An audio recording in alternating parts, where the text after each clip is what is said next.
anak-anak, apa kabarnya pada hari ini? Semoga semuanya dalam keadaan sehat dan tetap semangat ya. Nah, seperti biasa, sebelum kita memulai pembelajaran pada hari ini, terlebih dahulu kita berdoa.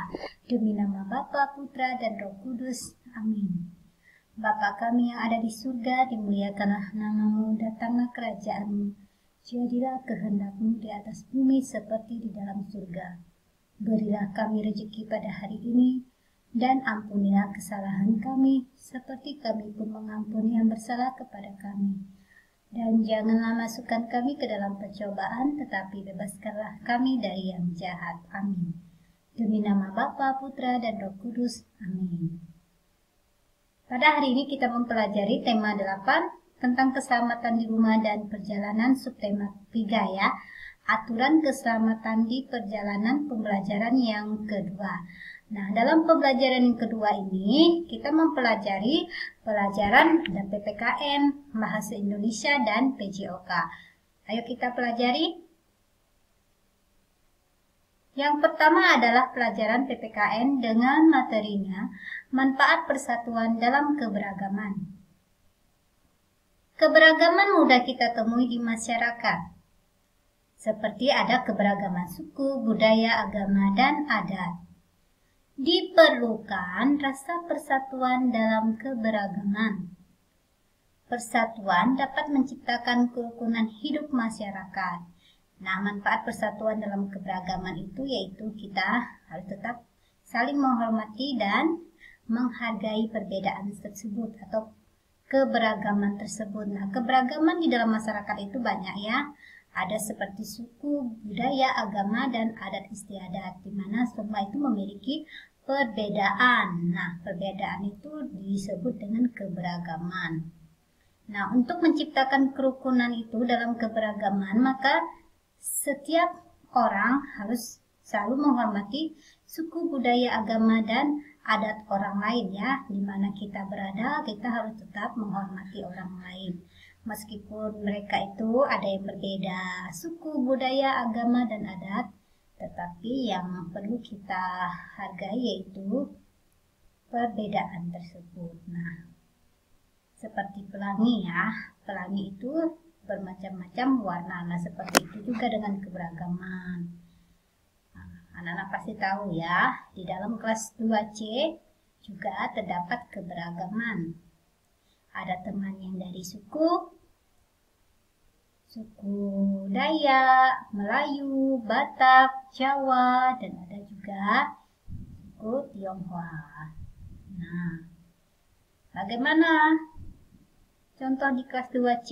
Nah, meskipun berbeda-beda, tetapi anak-anak kelas 2C bermain bersama, selalu rukun, saling menghormati. Nah, padahal keberagaman itu banyak ya. Dari tadi ada suku, lalu ada juga agama, ada yang beragama Katolik, ada juga yang Islam, Buddha, Hindu, dan Konghucu. Nah, kita lihat di sini. Nah, ini pakaian adatnya menandakan bahwa mereka berasal dari suku-suku tertentu. Nah, ini ya. Sekarang pelajaran bahasa Indonesia dengan materinya penggunaan huruf kapital.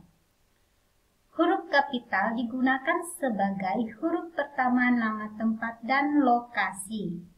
Anak-anak perhatikan contohnya. Nah, rumah nenekku berada di desa Sukamaju. Nah, karena ini awal kalimat, maka selalu menggunakan huruf-huruf besar atau huruf kapital. Nah, karena ini juga nama tempat, desa Sukamaju. D-nya huruf kapital dan S-nya huruf kapital. Meskipun ini kalimat ini berada di akhir kalimat, tetapi nah, awal hurufnya menggunakan huruf kapital karena apa tadi? Tempat dan lokasi. Oke, tidak boleh menggunakan huruf kecil. S-nya harus huruf kapital dan juga D-nya huruf kapital. Sekarang pelajaran PJOK, gerakan lokomotor di air. Masih ingatkah kamu tentang gerak lokomotor? Tentu anak-anak masih ingat ya. Minggu lalu juga sudah Bu Guru bahas dan Bu Guru jelaskan apa itu gerakan lokomotor beserta contohnya.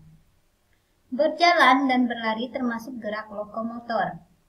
Berjalan dan berlari dapat dilakukan di dalam air. Gerak berjalan dan berlari di air harus dilakukan dengan hati-hati. Nah, gerakan lokomotor ini adalah gerakan yang berpindah-pindah tempat, seperti berjalan, berlari, melompat. Itu adalah gerakan-gerakan lokomotor karena berpindah tempat. Nah, gerakan lokomotor itu seperti berlari dan berjalan di air itu juga bisa kamu lakukan, tetapi harus dengan pengawasan orang tua. Nah, kamu perhatikan. Nah, jika kita mau berlari atau berjalan di dalam air, maka ukuran airnya sudah pernah Bu Guru bahas ya, bahwa ukuran kedalaman air itu hanya sampai di leher, tidak boleh melewati leher ya. Karena jika melewati leher kedalaman air, maka itu sangat berbahaya bagi kita atau bagi orang yang tidak bisa berenang dan melakukan gerakan di dalam air. Maka batas keselamatan air harus sampai di leher. Nah, kamu perhatikan ya, ini contoh gerakan berjalan di dalam air. Ini ya. Nah, bermain di dalam air itu sungguh menyenangkan. Nah, untuk keamanan dan menghindari sesuatu yang tidak kita inginkan di saat kamu melakukan hal-hal yang berkaitan di dalam kolam renang atau dalam air, maka harus dengan pengawasan orang tua seperti mama, papa, kakak, atau abang.